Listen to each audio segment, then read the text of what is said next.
Em dezembro de 2015, o cofundador e diretor do Facebook, Mark Zuckerberg, e sua esposa Priscilla Chan anunciaram publicamente que doariam ao longo de suas vidas 99% de suas ações na empresa para promover um mundo melhor, mais justo e menos desigual. A doação prometida, que na época equivalia a cerca de 170 bilhões de reais, pode parecer um exemplo perfeito de uma boa ação.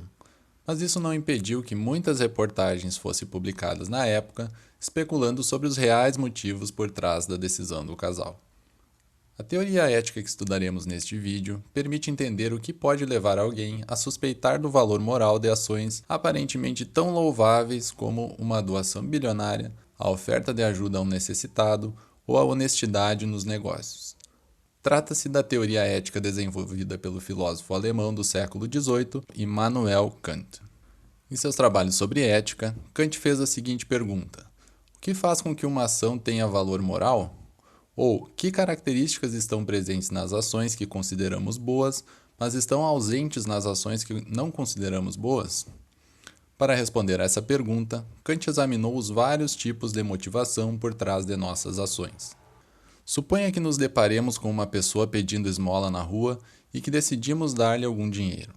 A motivação para esta ação poderia ser um sentimento de pena, um sentimento de empatia com a pessoa naquela situação, um desejo de afastar rapidamente a pessoa, ou mesmo a crença de que seríamos mal vistos se negássemos ajuda ao necessitado. A relevância deste exemplo é que mostra que uma mesma ação poderia ter resultado das mais variadas motivações. O que observamos externamente, aquilo que alguém faz, é resultado de motivações e intenções que raramente podem ser conhecidas pelos outros. Na teoria ética kantiana, o valor ético ou moral de uma ação depende exclusivamente do tipo de motivação de que resulta. Qual será então o tipo de motivação que pode fazer com que nossas ações sejam eticamente boas ou corretas? Para entender a proposta kantiana, precisamos entender mais alguns conceitos que utiliza. Kant chama de razão a um tipo de capacidade de nossa mente. A razão se distingue de outras capacidades, como a capacidade de ter desejos e de perceber objetos pelos sentidos. Quando a razão se envolve em decisões sobre o que fazer, ela também é chamada de vontade. Por que a razão ou vontade é importante na ética de Kant? Porque é dela que surgem as motivações que podem conferir valor moral a uma ação. Mas como a razão pode motivar a ação? Isso acontece através do que Kant chamou de imperativos. Existem dois tipos de imperativos, hipotéticos e categóricos, e é apenas quando resulta completamente de um imperativo categórico da razão que uma ação pode ter valor ético ou moral. Vejamos isso com mais calma. O imperativo hipotético é uma ordem condicional. Ele diz algo como: faça X se quiser Y. Abra a geladeira se quiser tomar água gelada. Estude se quiser ser aprovado. E assim por diante. Estes imperativos não são dados puramente pela razão, pois têm como condição um desejo ou querer. A ação deve ser realizada se existir um desejo de tomar água gelada ou ser aprovado. O imperativo categórico é diferente. Ele resulta puramente da razão e não envolve qualquer condição. Ele tem simplesmente a forma faça X. Façamos uma pausa para ver o que já aprendemos. Sabemos que o valor ético de uma ação depende da motivação por trás da ação e que apenas ações motivadas exclusivamente pela razão, através do imperativo categórico ou incondicional, podem ser ações eticamente corretas. O que ainda não conhecemos é o conteúdo dos imperativos ou ordens categóricas da razão, ou seja, o que especificamente a razão nos obriga a fazer. Kant descreve este conteúdo através de suas formulações do imperativo categórico.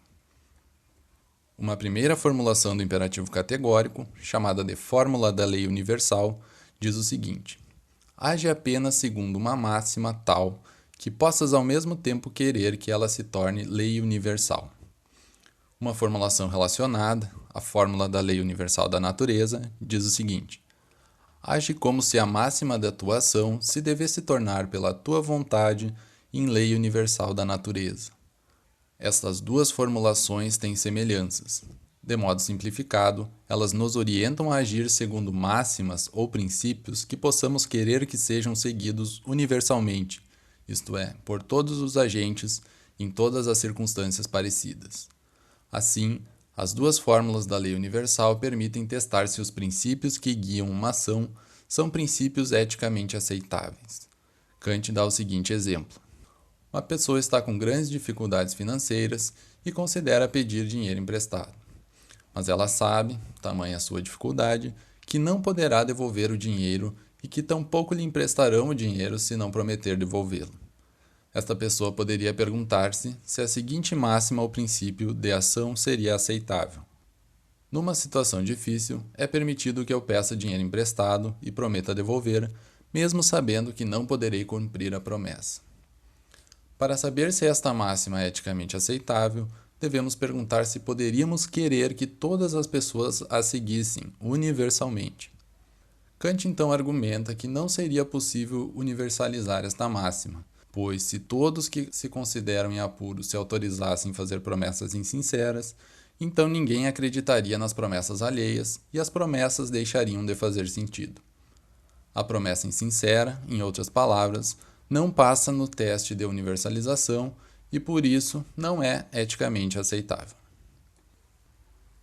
Uma terceira formulação do imperativo categórico é a fórmula da humanidade.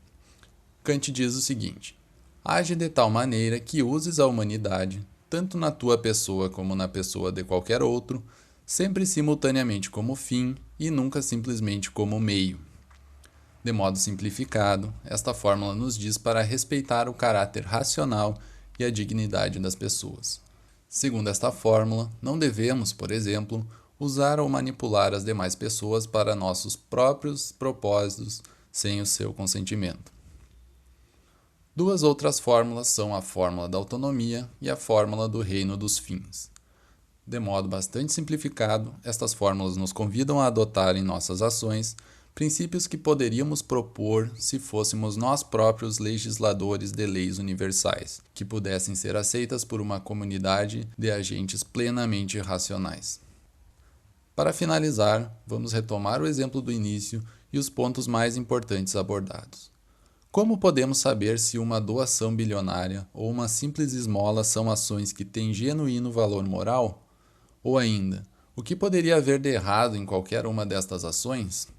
Segundo a teoria de Kant que acabamos de ver, a questão crucial que precisamos fazer é sobre qual foi a motivação de cada uma dessas ações. Se a ação tem uma motivação não racional, um sentimento de pena, empatia ou um desejo de ser considerada uma boa pessoa pelos demais, então esta ação, por melhor que possa parecer externamente, não tem genuíno valor ético.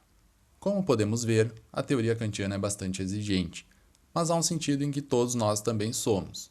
Afinal, frequentemente especulamos sobre os reais motivos por trás de uma ação aparentemente boa. Mas o que é uma ação moralmente correta, afinal de contas? Uma ação correta é uma ação que resulta de uma decisão puramente interessada em seguir nossos deveres ou obrigações morais. Uma ação que está de acordo com as formulações do imperativo categórico e que o faz simplesmente pela intenção de fazer o que é certo, sem qualquer interesse adicional que não se origine da razão. De modo breve, esta é a ética de Kant. Até mais.